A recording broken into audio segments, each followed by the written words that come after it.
but I think that that's the one I go to. Okay, thank you. 37 million Americans are suffering or may have a silent chronic kidney disease that they may not be even aware of.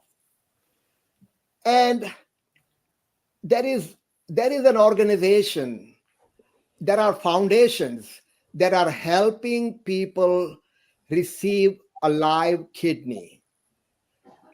Today, we are going to talk to three amazing ladies who have been part of kidney organizations. They are kidney recipients or are members of the family with somebody suffering from chronic kidney disease. So let us talk to them and see how they got help. There is a huge community that is out there to help kidney patients receive a live kidney.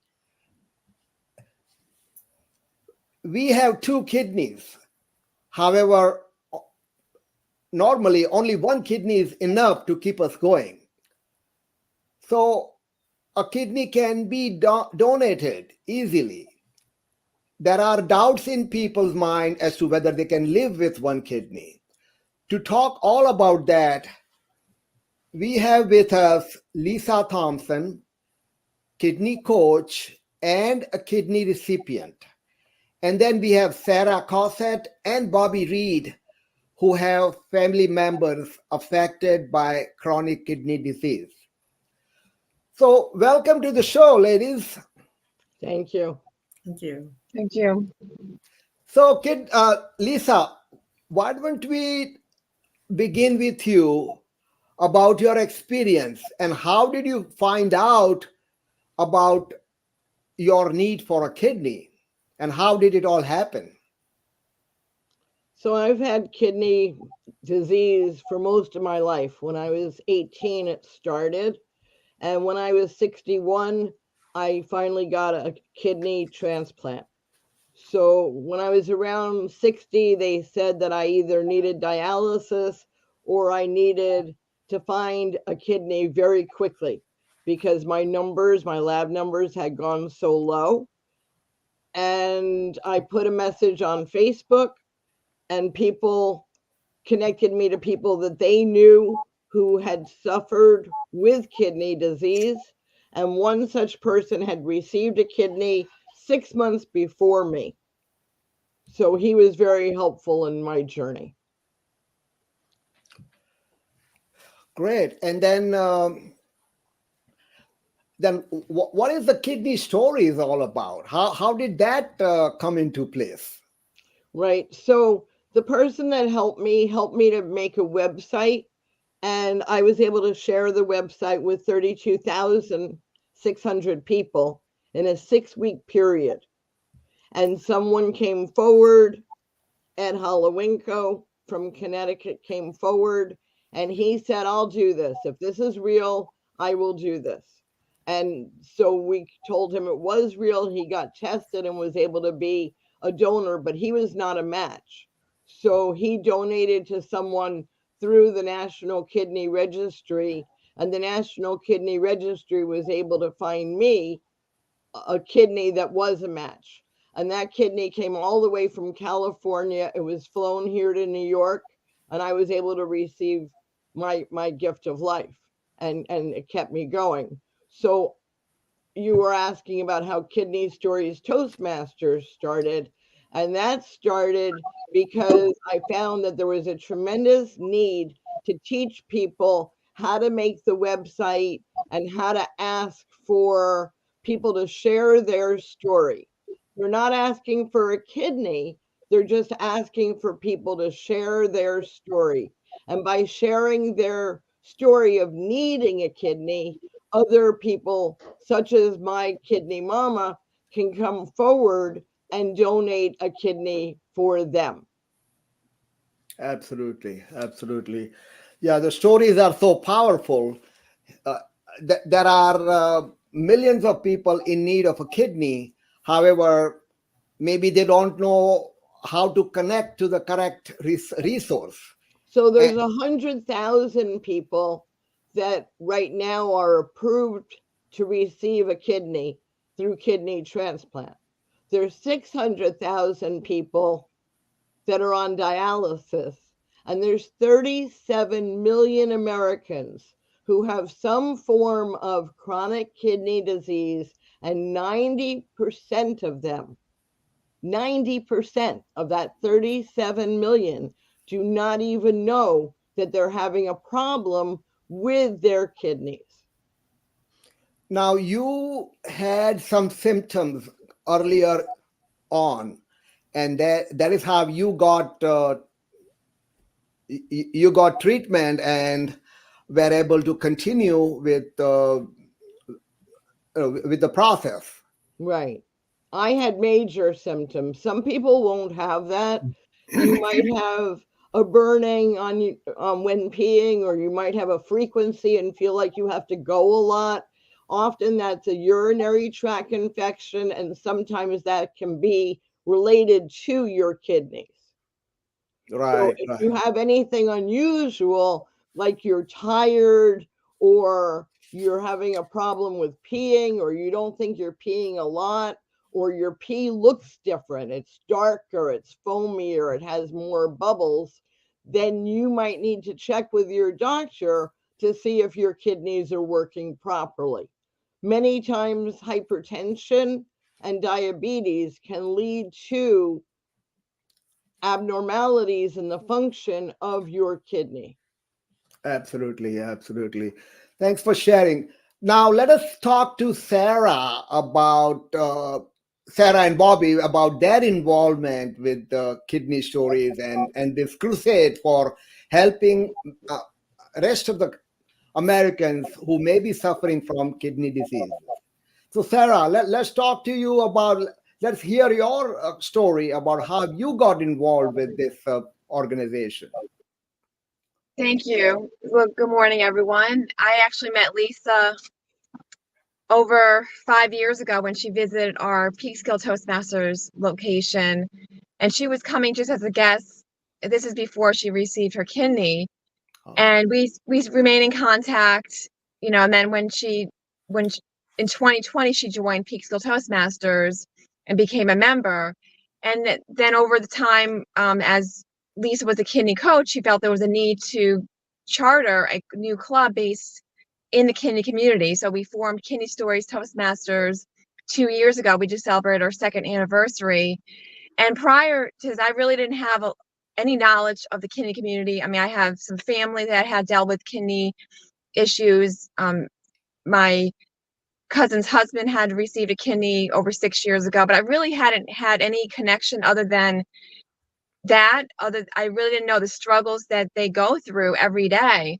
So through this Kidney Stories Toastmasters group, we've had some wonderful stories of members really telling what they need, but also when they do receive their kidney, they're so grateful and they want to pay it forward. So it's been a great club to connect. Even we have donors. We have donors that have actually are members of our club. We have mentors, coaches, advocates like myself that really create this club. So it's just not one focus. We are all for the kidney community, as Lisa had said, to help share the news, the resources that we have, and really help those that want to help them find their voice, maybe to be a better advocate for themselves and others. Maybe they're a caregiver and they want to advocate for someone else, or maybe they want to advocate for themselves. So that's why Kidney Stories Toastmasters was founded in March of 2022 during National Kidney Month. We have grown over the last 2 years. We have members in pretty much 20 states throughout the country. So we're not just based in New York, we're based throughout the country. And we even have members that are coming in from other countries that come in at times. So it is a great opportunity for those that are in the kidney community to really tell their story, share resources, and really be able to help others. We're a great network. I made the best of friends in this group. I would never have met these contacts had I not joined this group. and Lisa and I and Bobbie are really connected. It's like our family. We have this little family within Toastmasters. That's why I'm so happy to be part of this Kidney Stories Toastmasters. Absolutely. Toastmasters is a movement. I've been glad to have been part of Toastmasters for the last 6 years. It has definitely changed my life, and I've connected with some amazing, amazing people. Thank you, Sarah, for your story. Now let's talk to Bobbie. Hi, Bobbie. Hi.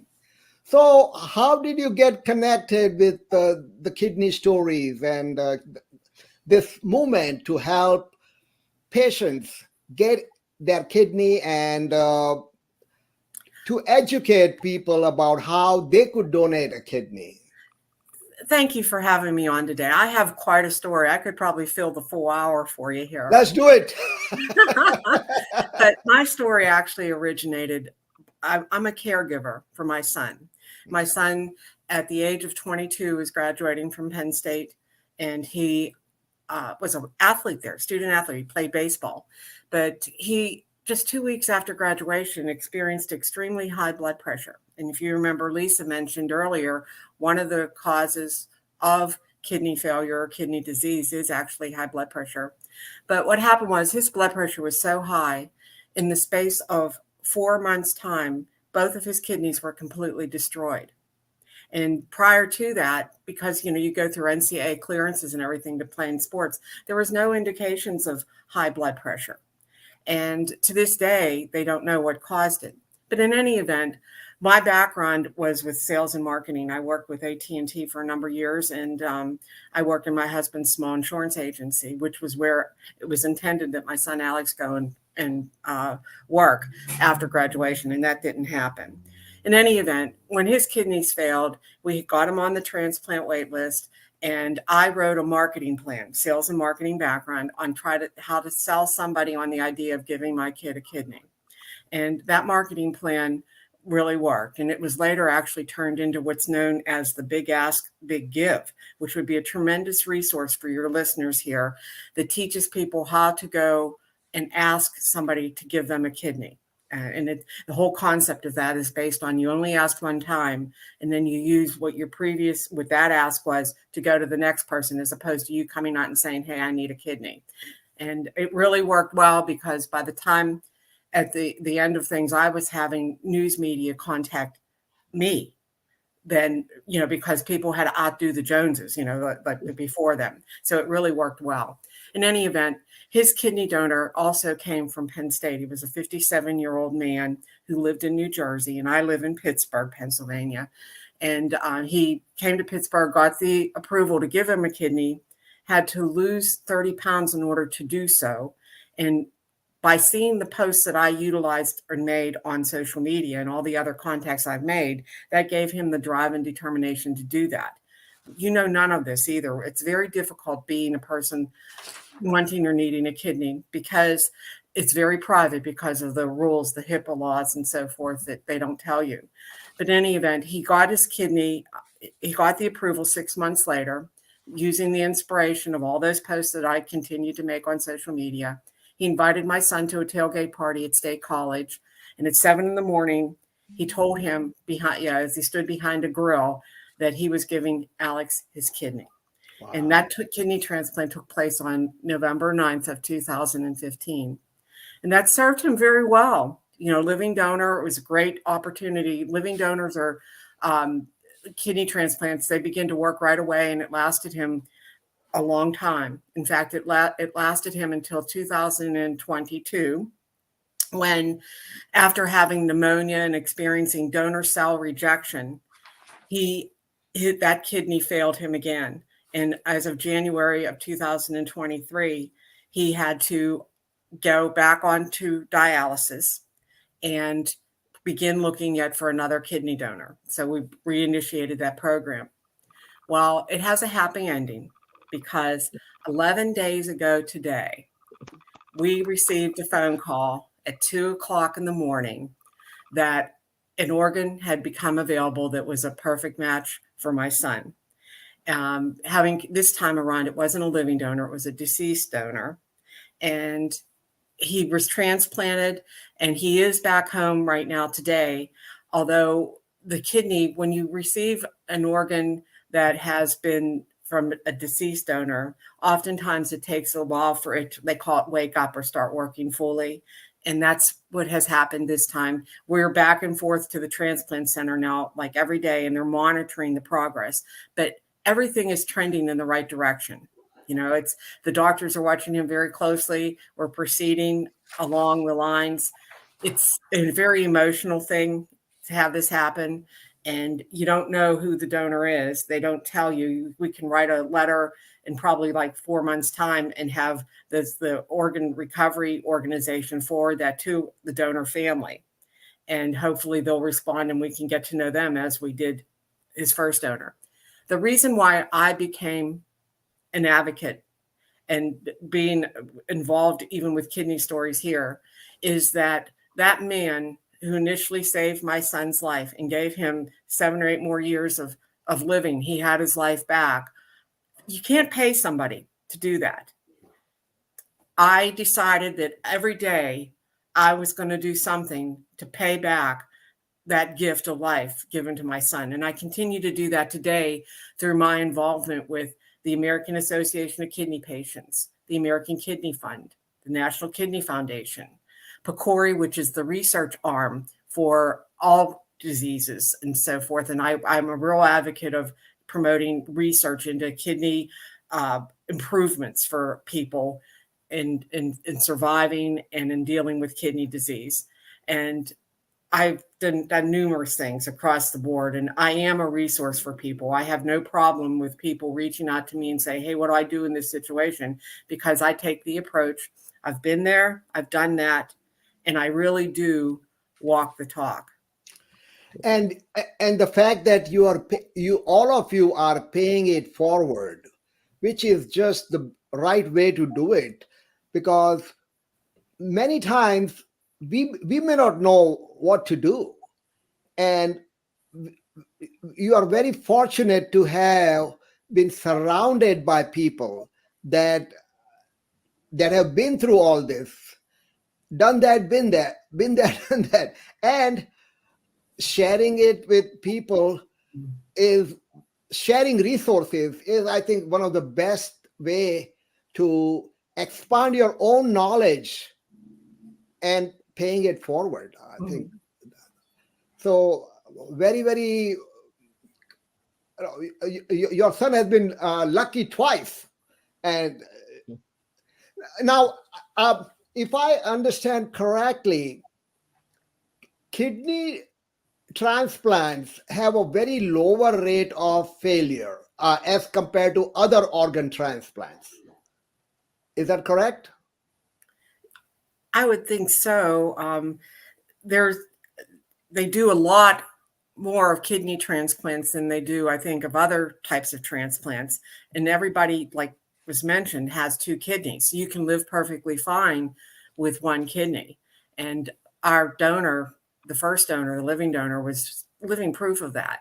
We held a golf outing for my son to raise awareness to find the second kidney donor that he needed.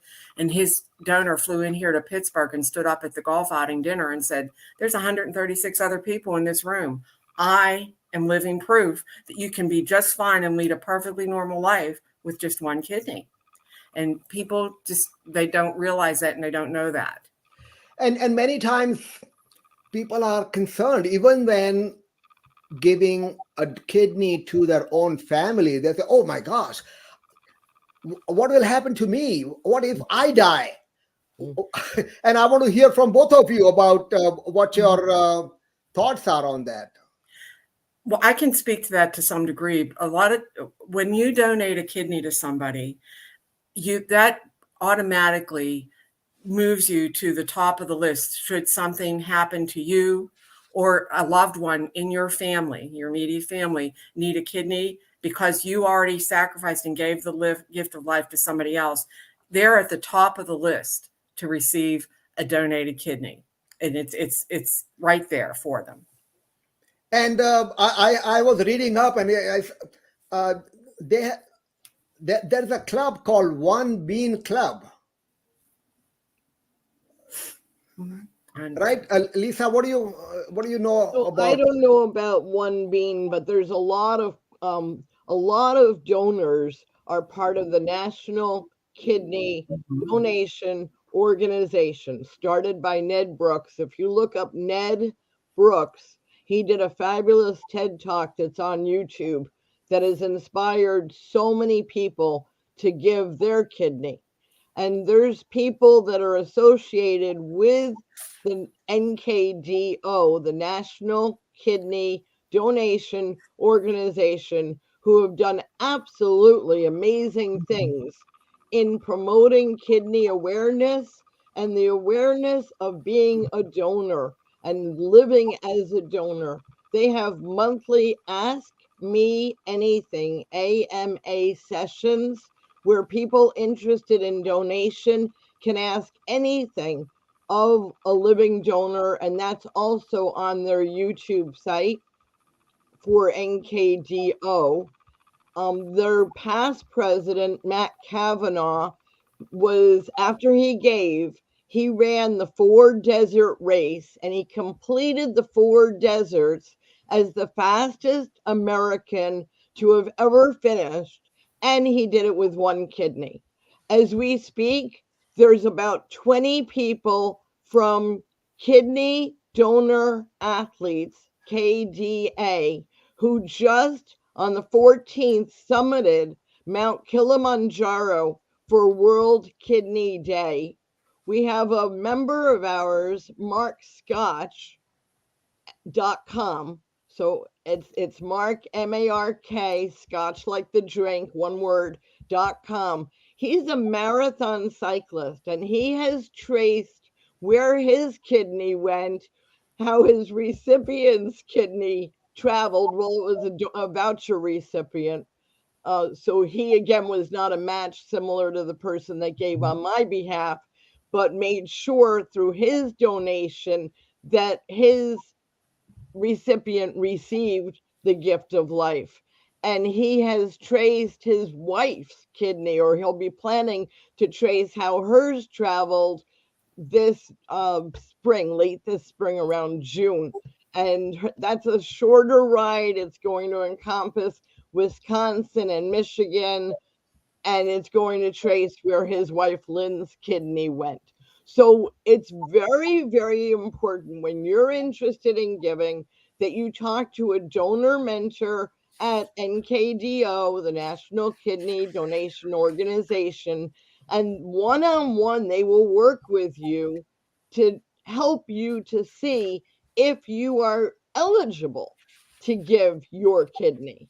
And many people give on behalf of someone or to a stranger because they just, all that's really important to them, similar to my donor Kerry, all that's important to a number of people is that they can help as many people as possible.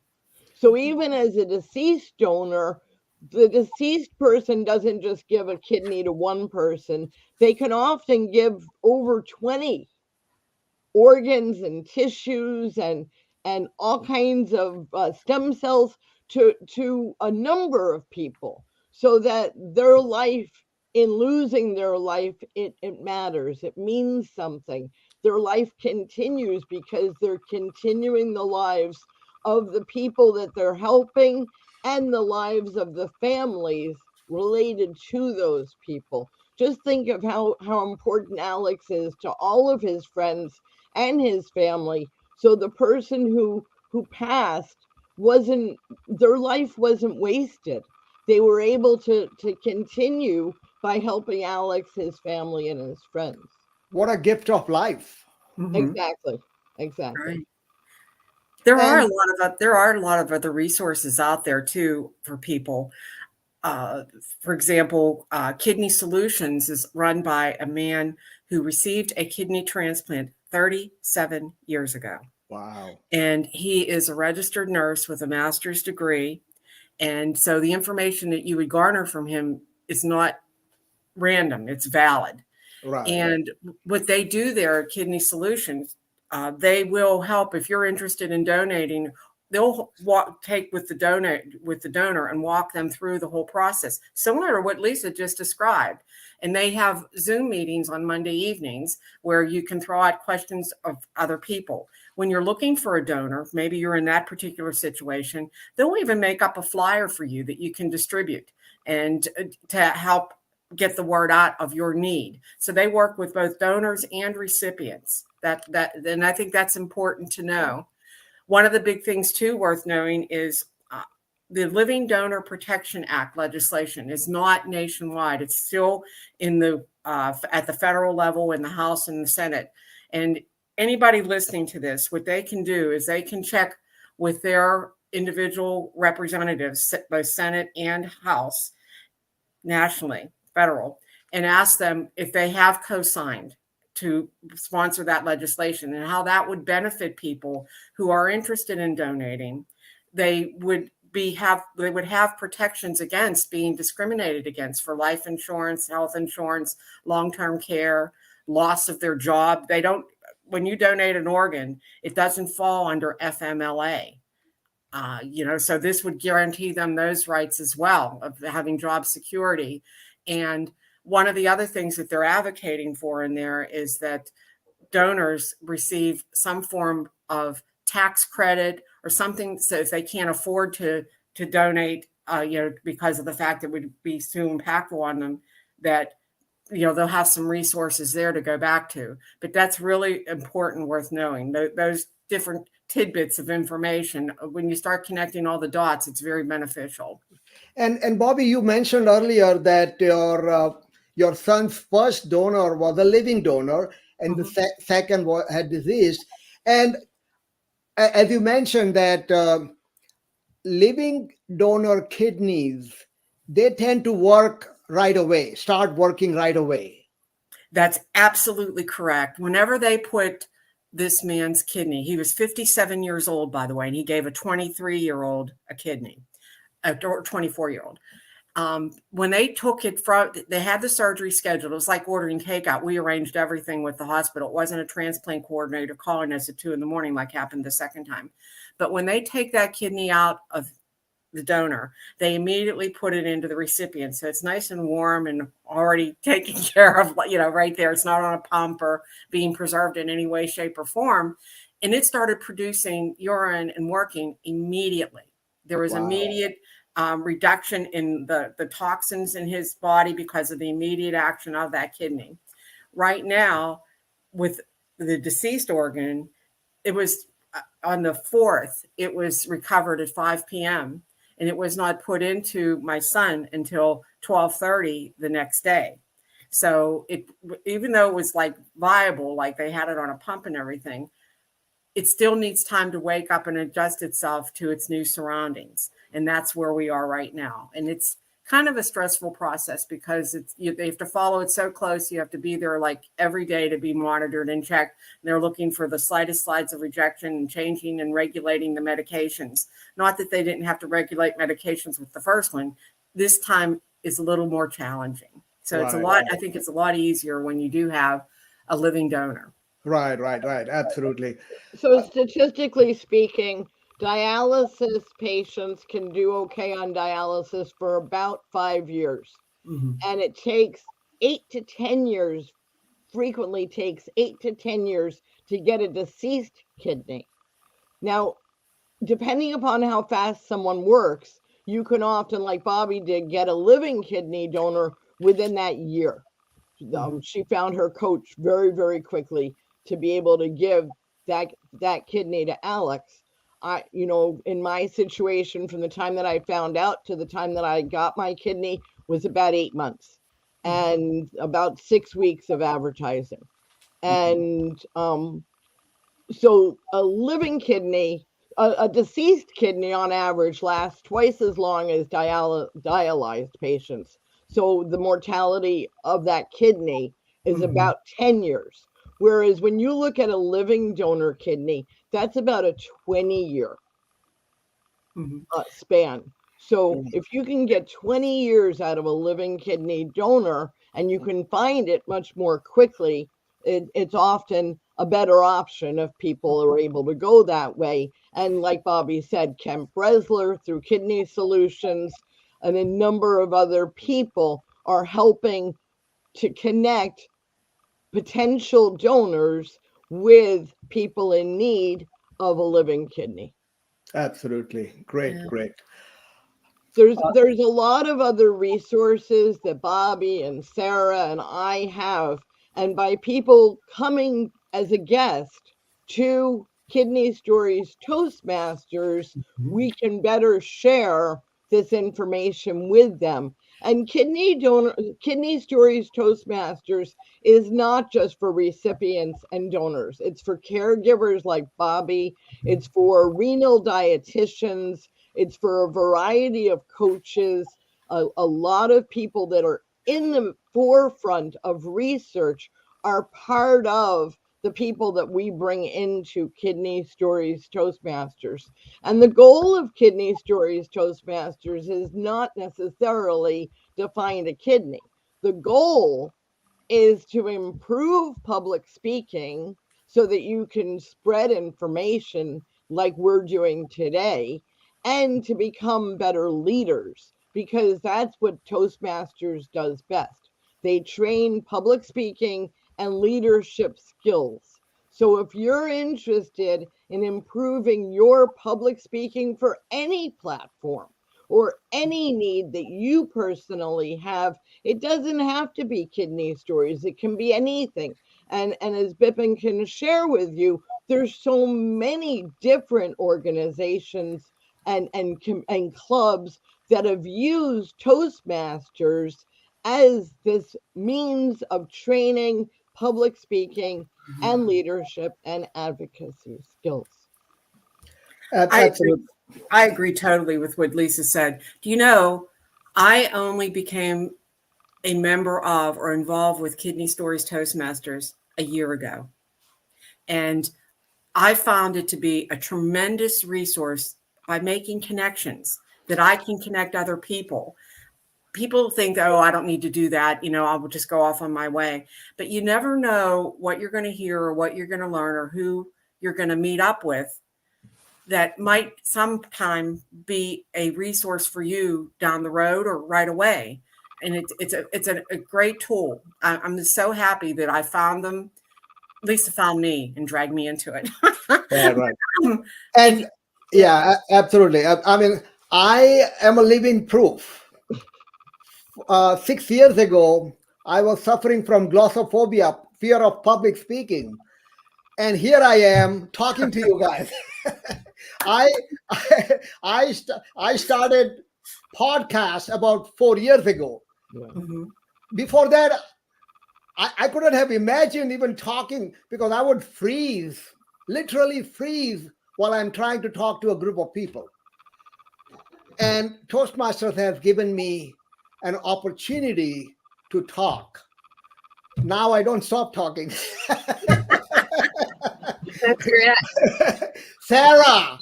I'm back. I have to agree. I joined Toastmasters almost 11 years ago. It was through my work, my corporate club, and then we moved our corporate club out into the community. And it's been a blessing to many. We've seen many members come through those doors to really tell their story, tell their message. Now some of the members are going on to bigger and better things, leading conferences, workshops, doing podcasts, writing their own book. So I've seen so much growth in Toastmasters. For me personally, it's helped me find my voice, better able to communicate at work and in my own personal life, and really to help others. I love to mentor. I love to see other members grow, and that's been the best role in Toastmasters. I've had many roles in Toastmasters, every officer role, pretty much area director, club coach, club mentor, club sponsor. But being a mentor has been amazing because it's seeing a member grow. Like Lisa, she came through those doors 5 years ago, and then I encouraged her to become a member. I sponsored her, and she got her DTM before I did. And it made me so happy to see a member grow and take those skills and the knowledge. And now she's doing the same thing to everyone else in in Kidney Stories and other clubs that she's involved with. So it's not just for ourselves, yes, if we want to improve ourselves, but it's also to improve others and help others grow and really help them find their full potential in public speaking or leadership. And that's what Toastmasters has been for me.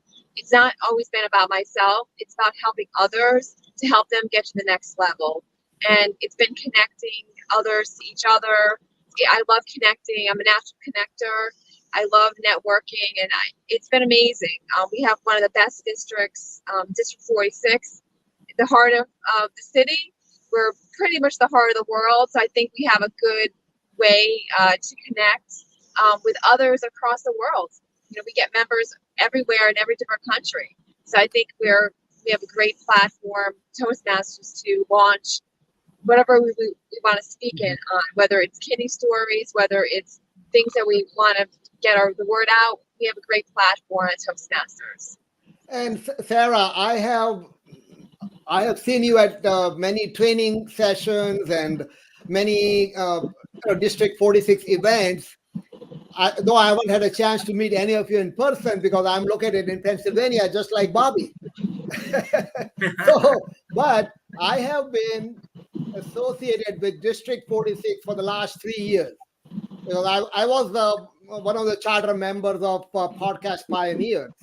And it has been an amazing journey having to know Lisa. I've known Lisa for a couple of years now, and she has attended our clubs, and we have worked together. And it is amazing how Toastmasters can change your life as a leader, as a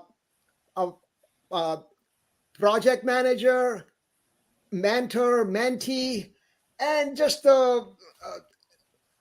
it is endless opportunities that it provides for personal as well as professional growth. Mm-hmm. And that the fact that Toastmasters allow you to start clubs based on your passion, based on a cause that is near and dear to you, like how you did Kidney Stories Toastmasters Club. If you are fond of food or any other passion, you can start your own club. There are clubs within corporate organizations, and then there are corporate community clubs. There are advanced clubs. There are specialty clubs. There is something for everybody. And I owe a lot to Toastmasters. I wouldn't be able to talk like I'm and having made so many connections with people bringing diverse talents. Mm-hmm. So Sarah, you have I want to hear more about your journey with the kidney stories and with your role in spreading the awareness for kidneys. I want to hear more about from you. Yes, thank you. Well, Lisa, I owe this to Lisa. I would never have been in this club had it been for Lisa. We both, charted this club together. And through the last 2 years, I've met some wonderful, members, like Bobbie. And I got to learn more about kidney disease and what it really means. I did have some family that was affected, but I didn't know what they were going through. I didn't realize how difficult it is to go through. I mean, my mother lost one of her kidneys 40 years ago, and she's living with one kidney. I didn't realize she's lived a healthy life with one kidney. So if she can do it, many others can. And, if they're willing and able to donate, but if not, they can spread the message about someone's story that needs a kidney, or even share their awareness and be an advocate like myself. So there's so many ways to get involved. Like Bobbie said, reach out to your local congressmen or women, reach out to, people in the community, see their need, ask questions. I think that's the biggest thing. Ask questions. Maybe there's someone standing next to you that is going through kidney disease or having something, that's what Mark had mentioned on one of his speeches, that he met the guy that he donates kidney to at a bar just by asking a question. I think if we get to ask questions more and really listen to the responses, we can learn more about individuals and what they're struggling, and maybe we could share that message with them, that there's hope, that there's resources. So as I'm networking out in the community, as I'm out, I always want to get to know people. It's not, I know people are rushed. We live in New York and a lot of people are rushed. They don't really have the time. But if we ask questions, maybe there's someone that could benefit from this, or maybe we can help them tell their story in better ways. I think that's the best thing about Toastmasters, is we can tell their stories, we can share their stories, and they can actually find their voice in this club or other clubs beyond. Absolutely. And we all know that diabetes and hypertension are two silent killers that are bound to affect your kidneys at some point of time. So what would be your message to those 37 million people who are affected, and they may be, before it is too late, that they seek help and they get checked and treated? I can comment on that. My mother is 86 years old, and she is a diabetic. And about 20 years ago, she was diagnosed with the diabetes. As a result of that, my mother today is a stage 4 kidney disease patient because it affected her kidneys. What people need to do is, whenever they have their regular visit with their doctor, it's just ask them if they can run a simple blood test or urine test to see if there is any indication that your kidneys are not functioning right. This test, I think it runs like $10, and you don't pay for it. Your insurance will cover it. But doctors aren't required to do that. You have to be proactive and speak up for yourself.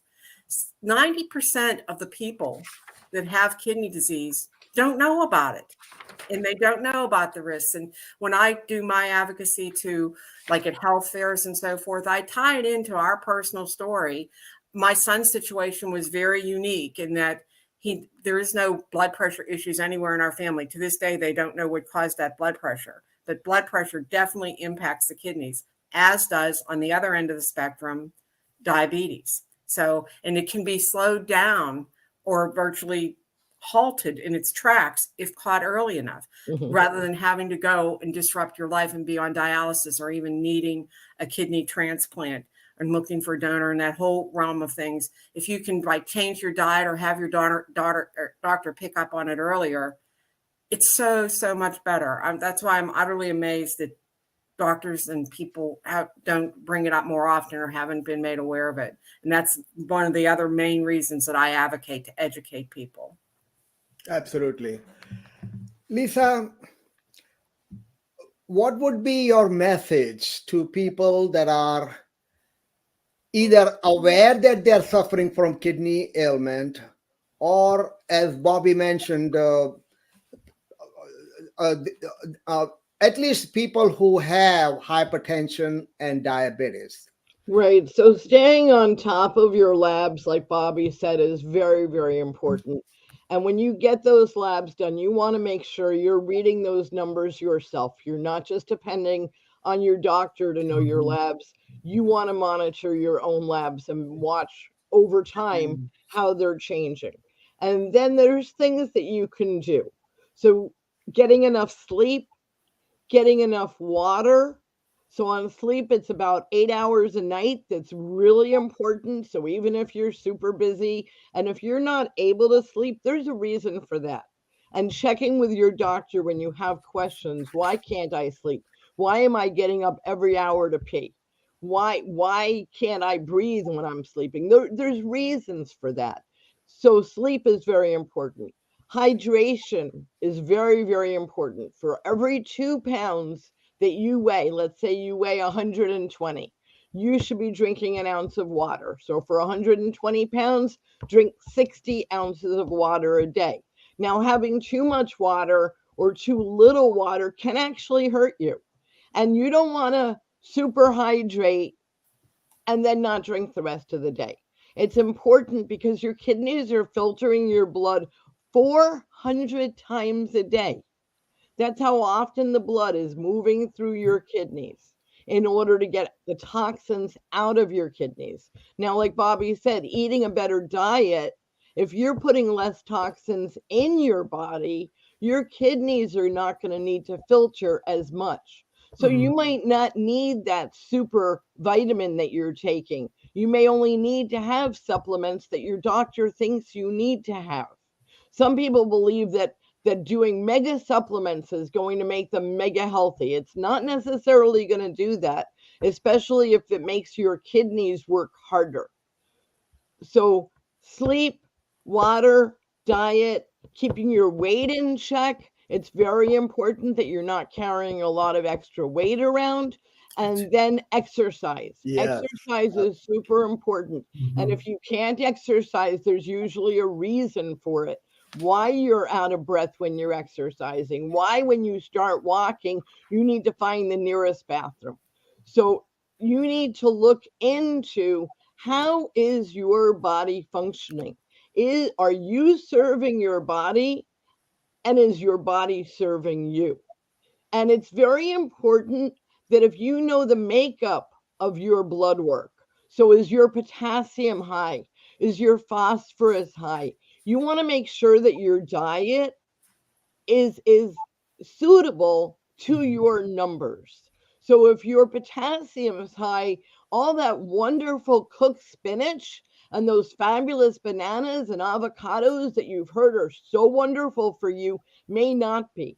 So if you know what your body function is, you can change those tiny little things that will make your body function better. So it's very, very important as soon as you're aware that you're even at stage 2 or at stage 3, don't panic. Instead, modify your lifestyle so you can be as healthy as possible. Absolutely. One person's food is another person's poison. And having the right food, we see people trying to gulp 32 ounce or 64 ounce of soda. I mean, do you really need that? How much sugar goes into that? Everybody likes to have desserts. Everybody likes to have sugar to pump them up. But is it really good for you? And sugar is one of the silent killers of your kidney besides diabetes. So selecting your diet, your exercise regime, and everything else that you mentioned is so critical. More so when you are suffering from diabetes, hypertension, and kidney diseases, because without kidneys, you can't function. Without if you get a living donor, great. But if not, you have to really take care of your health. I have some resources for you too, for the people out there. The kidney organizations have printed materials that are extremely helpful. In particular, the thing that I really, really love is the American Association of Kidney Patients, their website. They have on there a little store, and they provide recipe cards. And on these recipe cards, each recipe, they're wonderful. People think the kidney diet is so bland and they can't adhere to it. And, and it changes depending upon where you are, just like, Lisa said. But on those recipe cards, they say, if you're a diabetic, if you're on dialysis, if you've had a transplant, if you are at a particular stage of kidney disease. There's check marks on there. And if you don't see a check mark on that, then you know to steer clear of that recipe because it could be harmful to your health. I highly recommend that people check that out.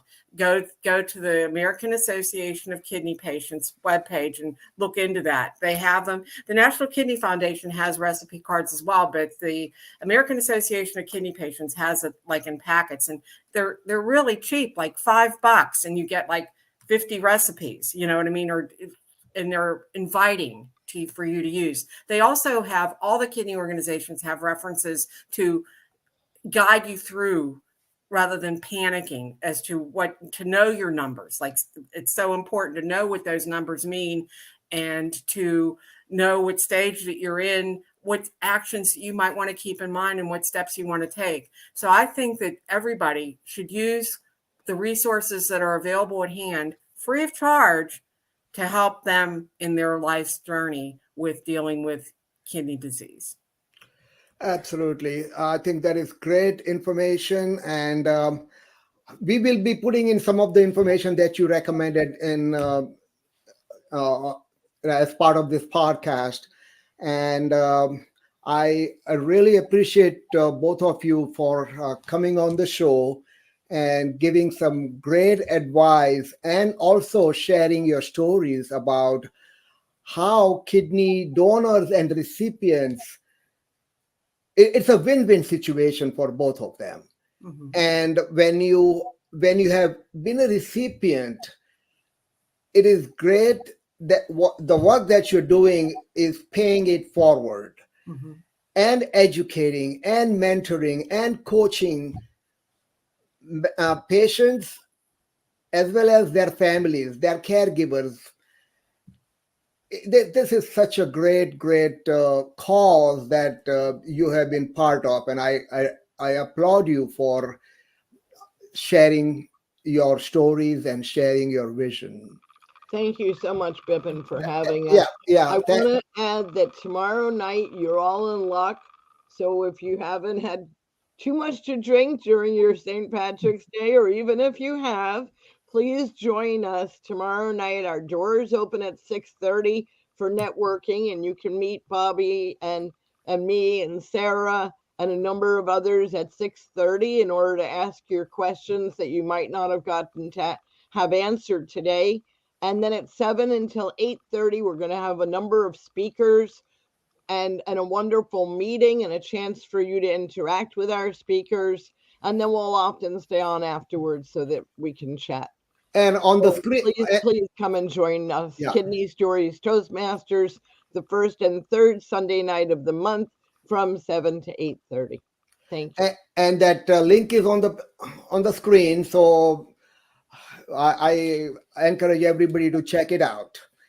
And again, thank you for joining. We do this show every Saturday at 10 o'clock to talk about either small businesses, community organizations, and local elected leaders, mayors, state representatives, senators, just to talk about what services are available to communities where we live, work, and visit. So thank you for joining, and look forward to seeing you next Saturday. And Lisa and Bobbie, please stay on. Thank you. Thank you so much, Bipin. We had a